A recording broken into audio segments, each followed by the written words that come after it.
So then, to begin, I'd just like to ask my panellists here on the stage to introduce themselves, tell us which organisation they're from, and a little bit about kind of what collaboration means to them. So we'll start with Andrew. My name is Andrew Talbot. I'm the legal advisor with an organisation called Collaboration NI. And Collaboration NI is funded by the Building Change Trust. It's a partnership itself between NICFA and CO3 and Stellar Leadership, which is a private sector consultancy.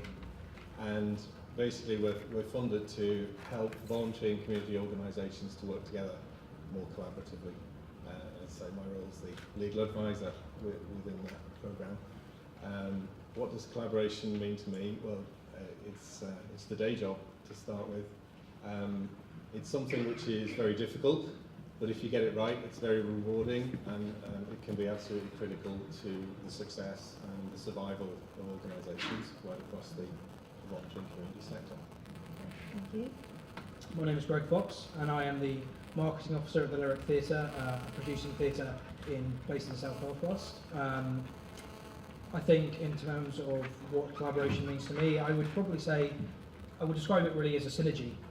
It's about taking different groups, different organisations, bringing them together and them becoming together more than the sum of their parts, in that you can help pool resources, you can help learn from each other. I think that crucially, if you're an organisation that is failing to learn and to adapt and to be flexible, then you are static and you're not changing, and ultimately, in my eyes, you're probably not going to be successful. So it's about learning from each other as well as working together.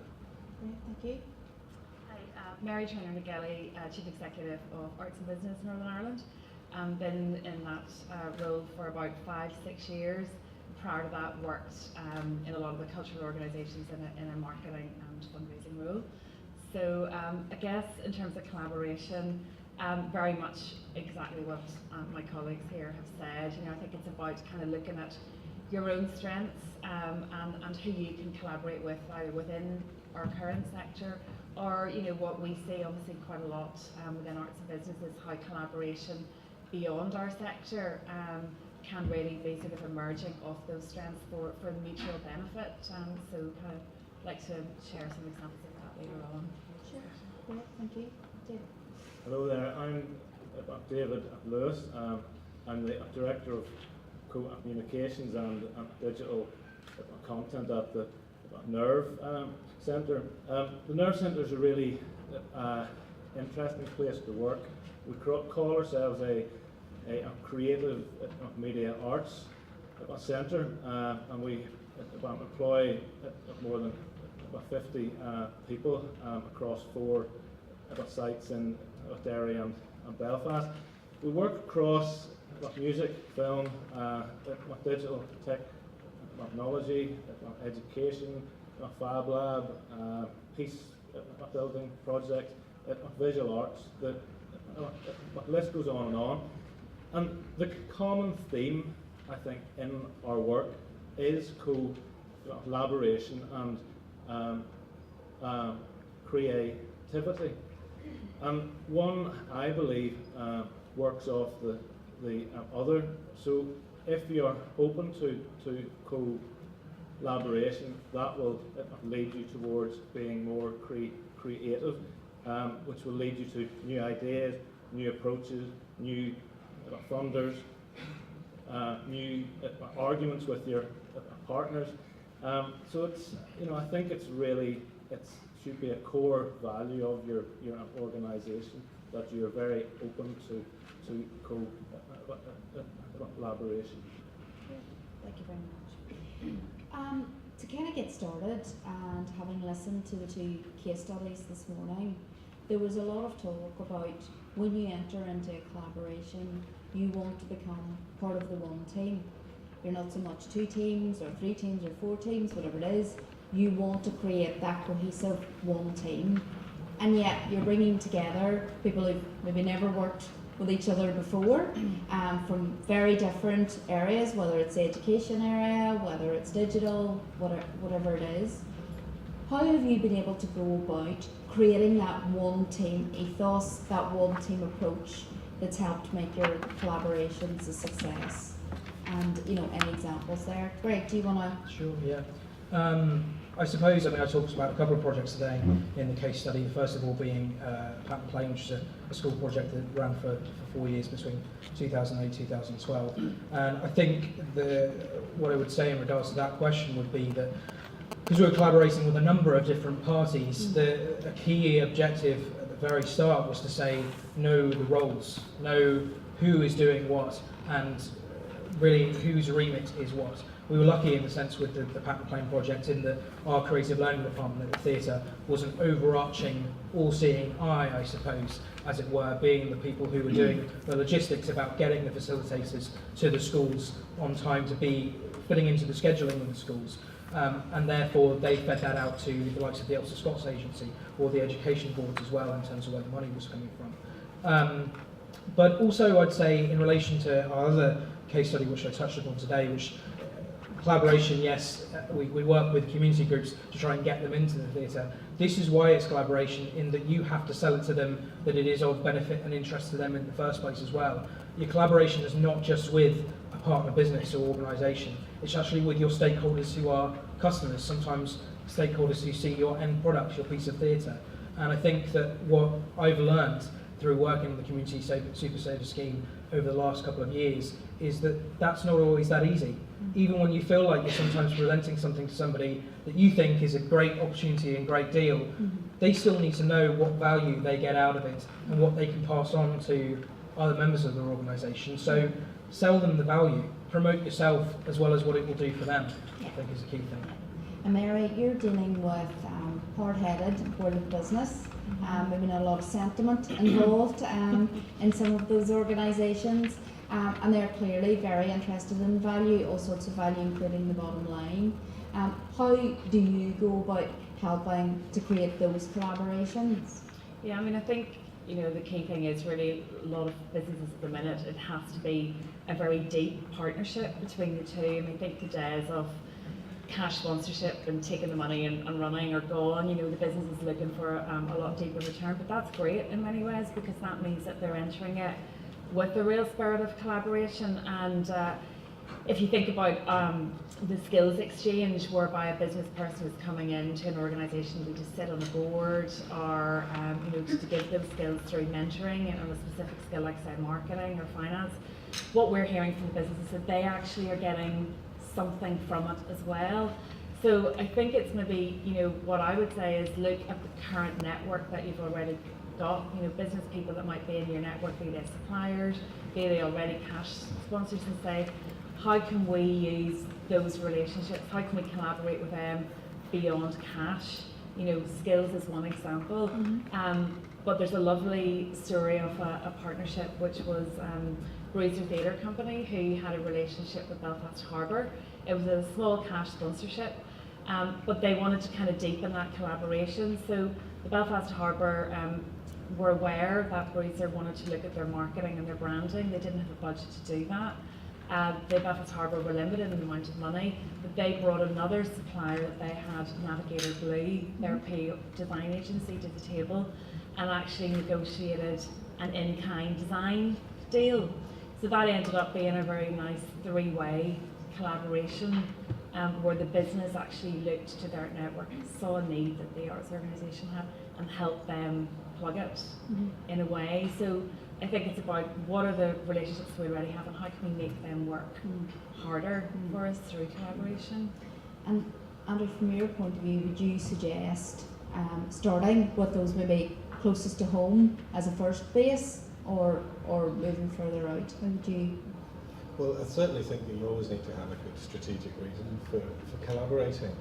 I mean, collaboration is kind of the word of the moment, which is why Collaboration NI exists and why you have a conference on it. But you shouldn't just do it for the sake of it, because it is very, very hard work and it's going to involve a lot of time and a lot of money and a lot of effort. So you need to know why are we actually getting involved in this collaboration? What's our reason? What's our strategic objective here as an organisation? And so, yeah, I think starting from home, starting from those closer to you is probably a good idea. But almost more importantly is to take a step back as an organisation and think strategically about who ideally should we be partnering with? Because there might be people out there who you should actually be getting involved in a strategic relationship with, and who you're not actually working with at the moment. Yeah. Someone once said, only work with people you like and the people you trust. And I'm sure in an ideal world that's exactly how we'd all operate. David, is that how you go about choosing who you're going to collaborate with in the Nerve Centre? What are you trying to say here? Am I not I'm just one, asking. likeable, and two, No, I like trustworthy? I don't trust the Max, but I like you. I do think that trust is a very important thing, just in business generally, and particularly around collaboration. By its very nature, it's a two-way, three-way, maybe more type of process. So yeah, I mean, you do have to be able to get on with your partner. At the very least, always behave professionally. But it's just to go back to what you were saying about this, it's sort of, you know, this idea that you always need to have a good strategic reason. We have a project called the Fab Lab, which is a digital fabrication laboratory, and you can go into this place and literally make and design and prototype anything. And that project came to us. It came to us from MIT in the States. And when they first came to meet us to talk about a collaboration, we couldn't really see the fit. You know, it was that cutting edge that we, you know, just didn't feel it was right for us. But we sort of went on with it and we went with it, and it's actually now become one of our core projects. It's become really, really important to us. So for me, I think there's something there in collaboration, that you are trying out new things. You're maybe going places where you're not entirely comfortable. And I think just from our perspective, we found that really beneficial. You know, just to, as I say, sometimes get out of your comfort zone with a new partner or a new technology. Yeah. Picking up just on the whole digital and technology side, it seems that, and again, Andrew, I don't know if you're finding that, but the very fact now that we have these digital technologies, we can talk to and communicate with loads of people that before it just would have been such a hassle, such expense, etc.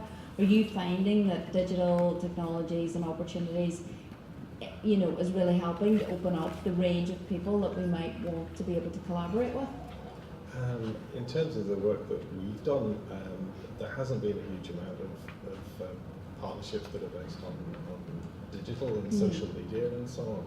It's more been people coming together to form alliances of groups that have things in common, and more locally within Northern Ireland, rather than reaching out any further afield than that. Yeah. Maybe coming together to put together a consortium to bid for funding or to provide services, and in some cases putting together joint projects and mergers and so on as well. Yeah. And I guess from a practical point of view, just being able to talk to people now, whether it's Skype or whatever it is, you know, one time you all had to travel to have a meeting in XYZ place. I mean, it has the ability to kind of open up those frontiers a bit more. I think, yeah, absolutely, definitely.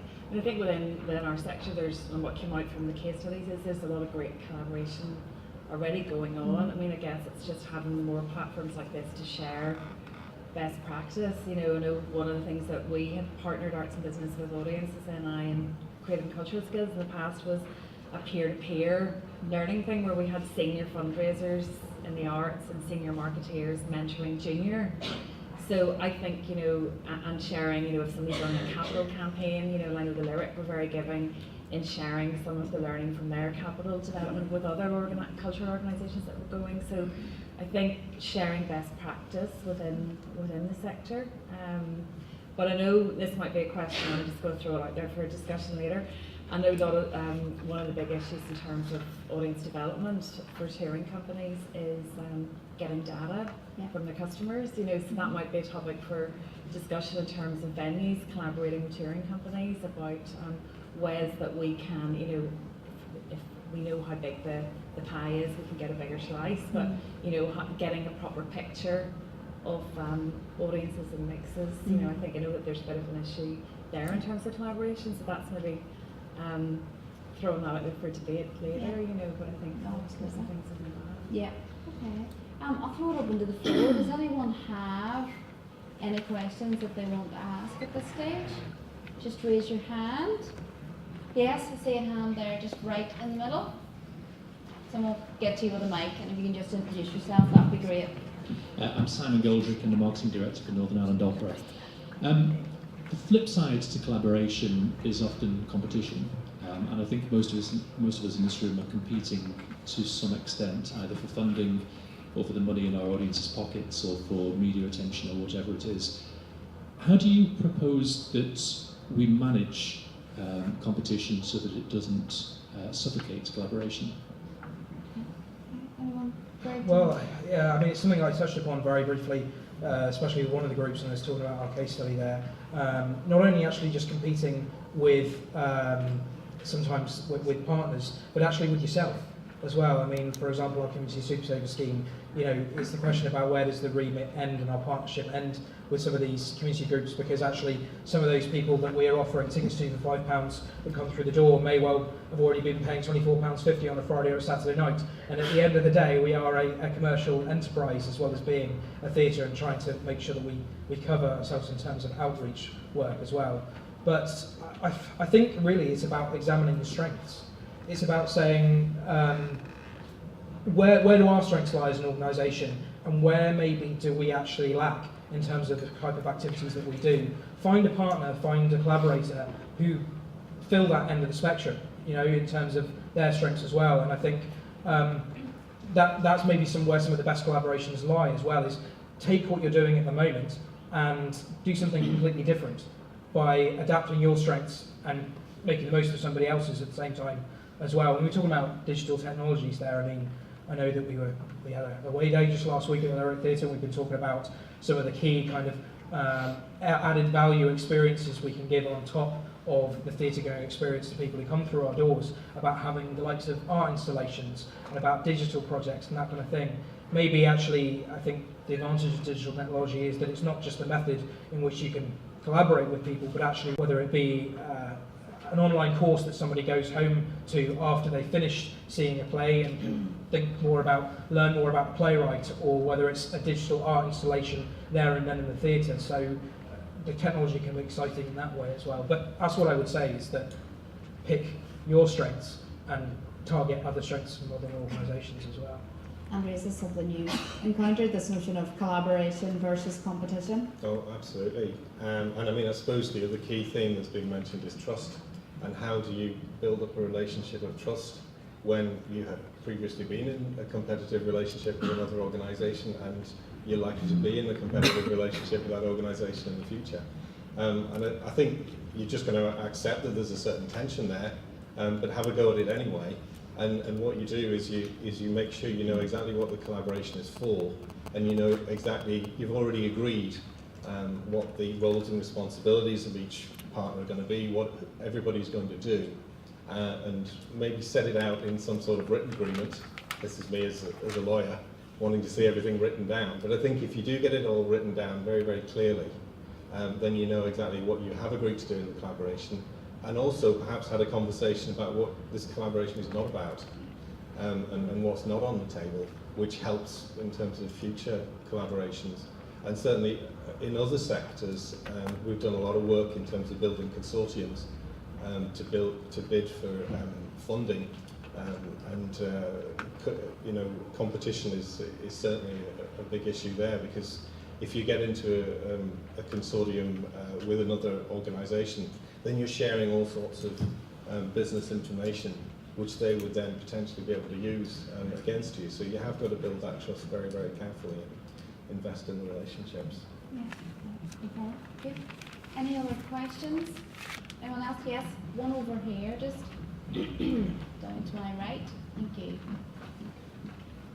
Hi, Libby from Spectrix. I kind of wanted to pick up on the touring company question about best practice collaboration there. I guess I've seen a couple of examples. Headlong Theatre have been very successful setting up, selling direct to their audience so they can grow their own database themselves, because often obviously it's hard working with venues who are already short-staffed to get the kind of data they need for marketing. I kind of wanted to hear the sort of opinion of the panel as to how they think you should address that challenge. Okay, good. David, do you want to? Sorry, what was that one? It's It was the- more on It's just the Libby was talking about, you know, the kind of sharing of data. I mean, if you're in a collaboration, you're a venue, you're hosting obviously touring company, artists, whatever it is, and just that collaboration around potentially sharing that audience information. You know, how you can approach that or how you can kind of get around that.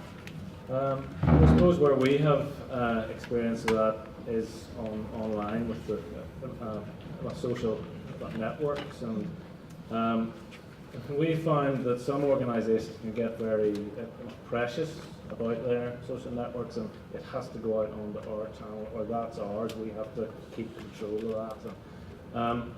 And really, that's not the case. All that matters at the end of the day is that your messages get out to the audience.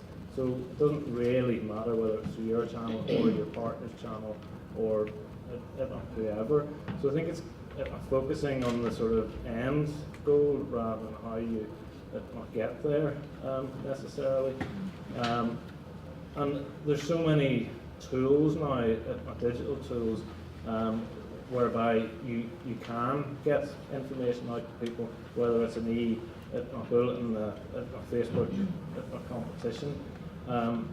You know, so it's not as important to actually hold that data yourself. You know. Yeah, sure. I think, and just going back from when I worked with the Ulster Orchestra, you know, obviously they were going in, they weren't at that point based in a venue, and we had this issue quite a lot. You know, we were obviously in Waterfront and the Ulster Hall as the two core venues. But at that time, the way we were, what we would hear from the venue was that it's very much about who the purchaser believes owns the data. So it was about the question being asked. And what we used to get back from venues was, well, we haven't got time or room in our ticketing system to say, do you want your data to go to the Ulster Hall and the Ulster Orchestra? So what we had to do at that point was actually, the venues would agree to write to everybody. Obviously that was quite expensive, now we took the head on that. But now with email, you know, so I guess it's kind of, I'm not an expert on this particular area, but just sharing my experience on it, would be that when you're setting up your contract with the venue, I think that's what it's going into that discussion at the beginning and saying, you know, as part of the contract, would you email everybody who attends the show and ask them would they join the mailing list of the touring company or the, you know. So that might be one way around it, but I do, you know, it is a big issue in terms of audience development. It is. And I know that before I started with Audiences NI, I think there was a very lively session with the Information Commission around this very topic. So I think because it is something that is a recurring theme that's come up quite a few times, and even just when I've been out talking to members, we're going to have some more kind of training sessions and more information sessions to make sure that, you know, no one is transgressing anything around the Data Protection Act, which is obviously very important, as there's a lawyer in the room, and also, you know, but to make sure that we can collaborate around, you know, audience information and getting that key audience insight. So it's definitely something we'll be putting into the programme for later in the year, and I know it is something that a lot of people have a lot of thoughts on, so it's a good one to put up there. Any other questions in the room? Just move down next, these lights are slightly behind me. Anyone else? A couple of other things.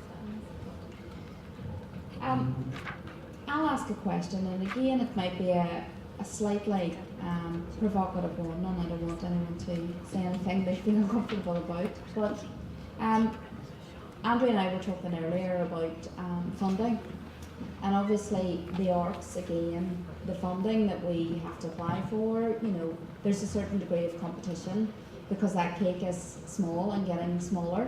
and you know, I'm putting my best foot forward to get my funding, as everyone else will be doing as well. So is there an argument that says maybe the funding structures that we all have to currently operate within, is that actually a help or a hindrance towards allowing us to move forward with collaboration? David, I don't know if you've any thoughts on that, or if it's a red herring. I don't know if I've ever thought that deeply about it, whether it's a help or a hindrance. It's sort of, that's how it is, and you have to work within the framework, and you know, that's what you do. All I do know is that the more collaboration and partnerships that you have, the wider your funding base tends to be. And yeah, the cake's maybe small in terms of arts funding, but there are other cakes out there in terms of creative industries, peace funding, new income generation schemes. You know, so I think as an organisation we're very positive, and you know, sort of feel that times are actually quite good if you're prepared to be open to working with other parties. Sure, Mary, do you know? Yeah, I mean, I think I wouldn't say it was a hindrance. I think the problem is that because everybody's funding is so tight and everybody is so focused on where it's going to come from, that does tend to make you quite insular, because you're so busy with your head down, getting on with the doing, that maybe, you know, you're not taking time to stop and look up and look around you to think, okay, well, you know, who strategically could I be working with that could make my resources go a little bit further? You know, is it either people within the sector, some of the things that we've heard, or as I mentioned earlier, looking beyond. So I think it's probably a hindrance from that point of view, because it just makes us all, you know, you're just in that moment kind of, and it's very short term. So it's just about trying to find the space to look up and think, right, you know, there could be economies of scale, or there could be by sharing, but I do think it has to be, you know, from a position of what's the right strategic fit for my organisation, what are my strengths, who else's strengths do I need to help me plug a gap. It can't be forced, you know, it has to start from the right position, really. Sure. Greg, could you? Yeah, I would echo that sentiment, and we've already heard today that collaboration will be rewarded in that respect, and it shouldn't be forced and false, but I don't believe there's anybody really out there that has everything perfect all the time, and so therefore there must be a collaboration for everybody out there in the room, I should think. And I think that Mary's completely right in that sometimes we focus too much on making what we have in front of us stretch as far as we possibly can, when actually what we should be focusing on is saying there's about 5 or 6 other sets of organisations or whatever who can help me achieve what I want to achieve. We can do it together rather than trying to make some things fit where it doesn't, if that makes sense. And Andrew, I guess you'd be an advocate that collaboration can absolutely help you diversify your funding base, yeah. And I mean, I'm not an expert on arts sector funding, but certainly in the wider voluntary and community sector, funders have been encouraging collaborative bids and projects for quite a while, and certainly the money has followed collaborations in an awful lot of cases. And I suppose one of the issues actually that we're kind of grappling with at the moment is the issue to do with procurement, because often contracts are going out on a regional basis, on a Northern Ireland-wide basis, and yet groups on the ground are still thinking almost too small. And you were saying about going to the people you know first to form collaborative alliances and things, and yet the people you know might still only be quite a small collaboration, whereas the kind of bid you want to put together in order to be effective and really make an impact might be Northern Ireland-wide. And so it might actually be a case of thinking bigger than you might naturally or instinctively want to.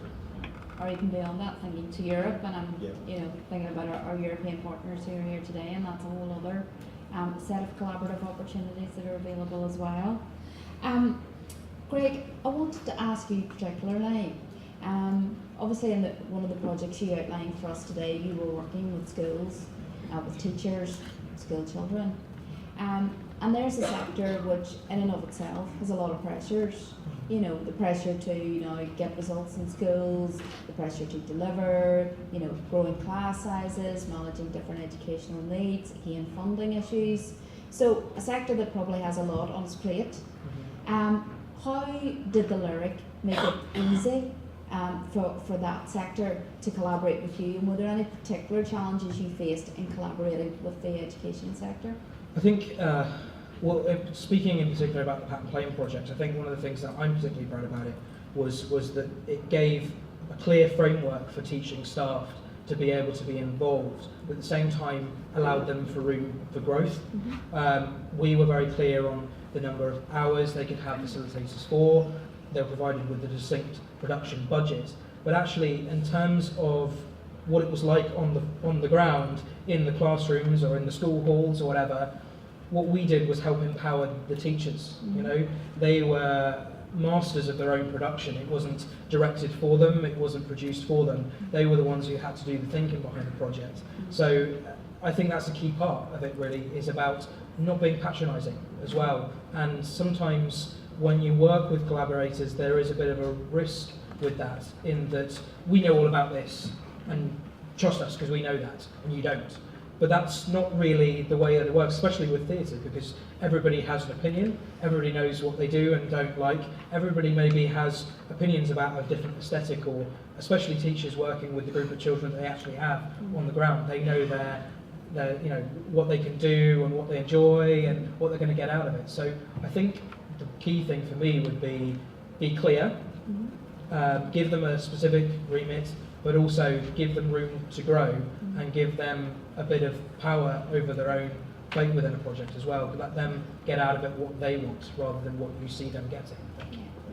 I think just to add that if you are trying to work with schools and teachers, there's some very practical things that you need to understand, and your project really has to be very clear to the teacher how it feeds into the curriculum, you know, how they can relate it back to the classroom very clearly.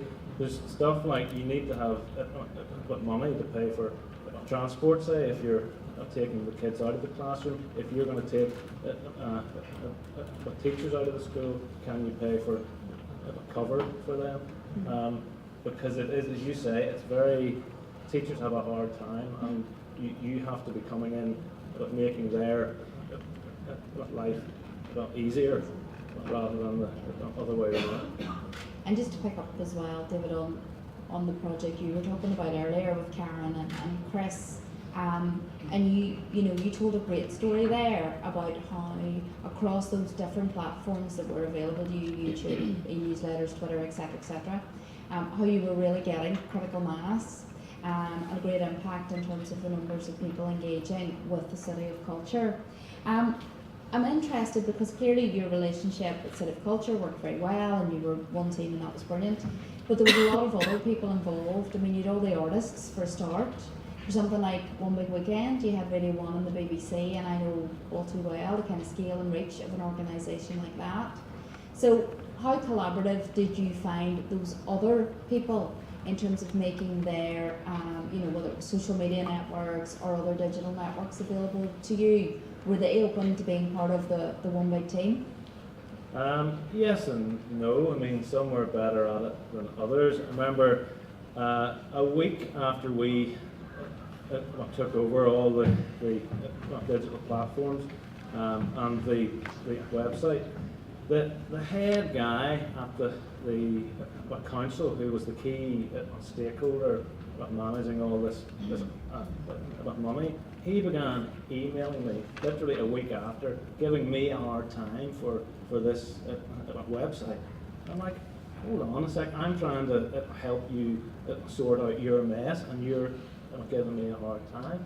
So there's a lot of, I think Karen talked about it, it's how you manage, those relationships, and particularly with artists and arts organisations as well. We all know that at times we can be a little bit challenging, shall we say, because you're in the middle of an artistic project. There's lots of pressure, emotions riding high, and I do feel that sometimes the artists, you need to sort of rein that in a bit, and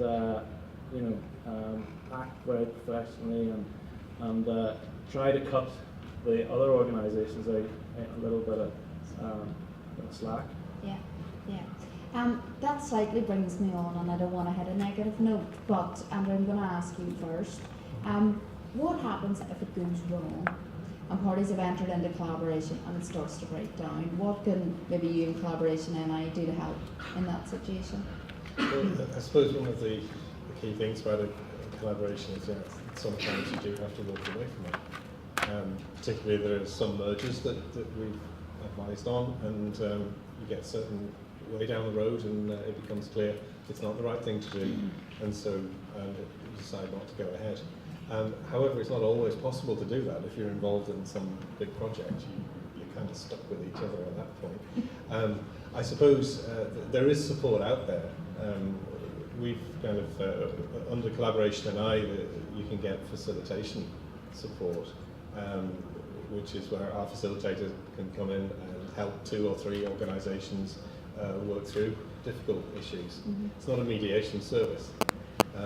But if you've just got some roadblocks that you need to overcome, then get an external facilitator in, and then once again get it written down in a memorandum of understanding or some sort of project agreement, exactly what everybody is going to do, how is the project going to be led, is there going to be a steering group, who's going to lead it, and so on. And hopefully if you tackle all those issues early enough, at the beginning of the project ideally, you can reduce the risk of conflict. And certainly, I suppose the key is good relationships and good communication, and that will also feed into making sure you don't have too many difficult conflicts.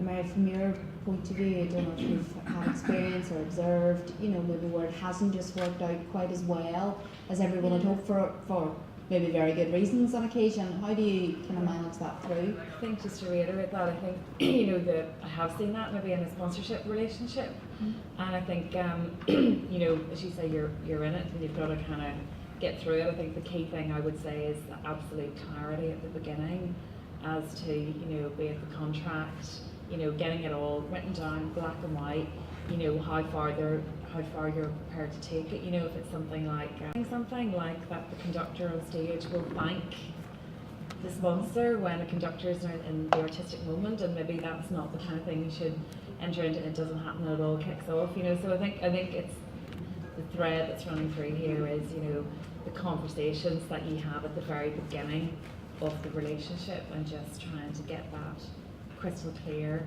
in black and white, really, so there's no ambiguity, and then hopefully you don't get to that point. Yeah. Before I ask my panelists one final question, has anybody else anything they want to raise or comment? Any thoughts or questions? No? Everyone's thinking what's for lunch? Oh, there's a question down there.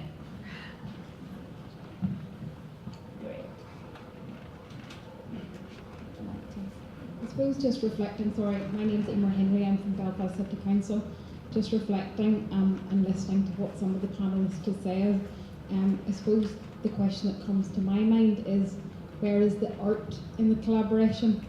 And I know that listening to Helen Marriage speak in Belfast a few months back, she was very, very passionate about the idea that the art needs to be at the heart of all collaboration, because if there's the strength of the artistic vision or the artistic idea or the artistic partnership, audience development, marketing, operational platforms, everything else comes together to support that.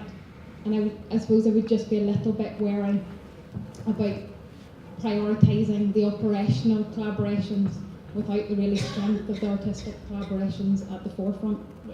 Yeah.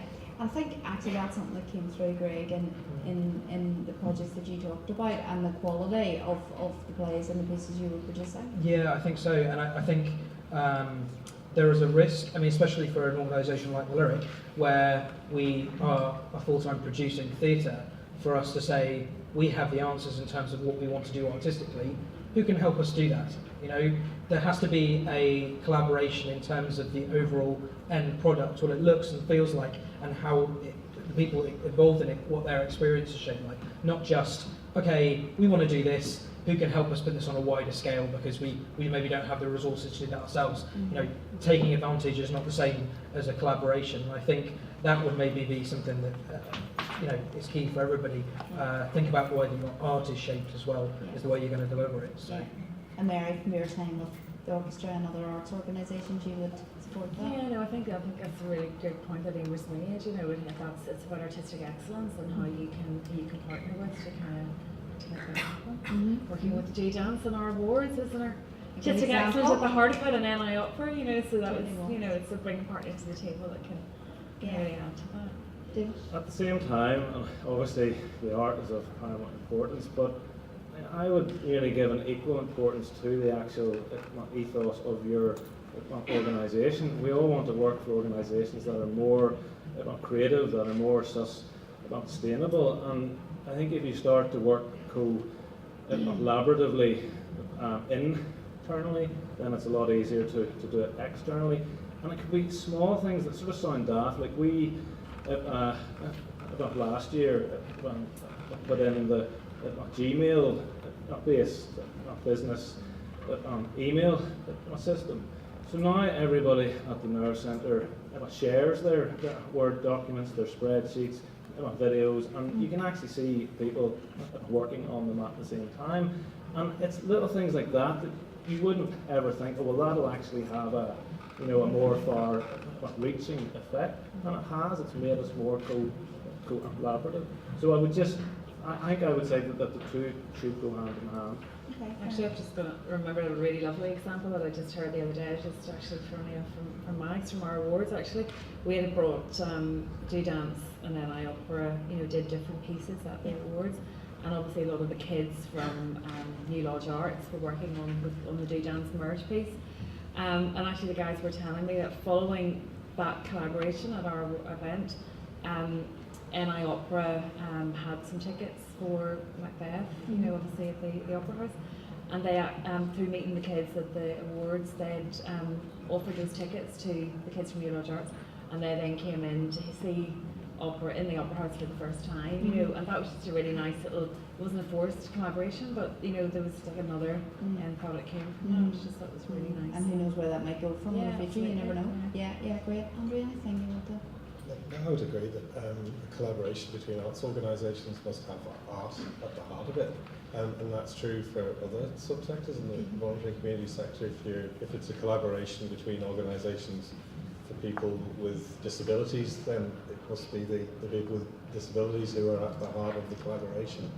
And so I think probably the key test in any project or collaborative project you're planning on getting involved with would be what is in it for my beneficiaries. Rather than the organisation or the project and getting very operational. But having your beneficiaries and your charitable purposes very much at the forefront of your mind. Sure, okay.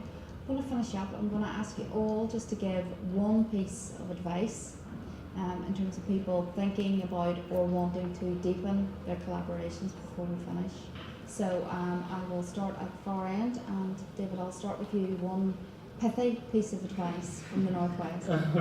No pressure there. Except that along the way there's going to be lots of peaks and troughs and bumps, and part of your job is to get through those bumps in the easiest way possible. Great. Mary? I would just go back to the first point I made about thinking really creatively about, who's in your current network, that you can ask yourself the question, am I utilising all the partners that I currently have to the maximum potential in terms of collaboration? Yeah. I'm going to cheat, and I'm going to say two things. Very simple. First of all, listen. That's it. Second of all, fail to plan to fail. I think will probably be my ethos. Fair enough. And Andrew? I would say once you're in a collaboration, it's all about the relationships, and you just got to remember it's not organisations that collaborate, it's people that do. And so invest in the people relationships very, very much at a one-to-one level. And I'd come back to your comment about biscuits on Twitter. A lot of good collaborations start in coffee shops over cake. Okay. No, that's a good point to end on. There's more information on Collaboration NI in your packs as well, and obviously Andrew and Deborah are here actually if you want to talk to them about some practical help. But for now, and before we have lunch, could you please thank my panellists?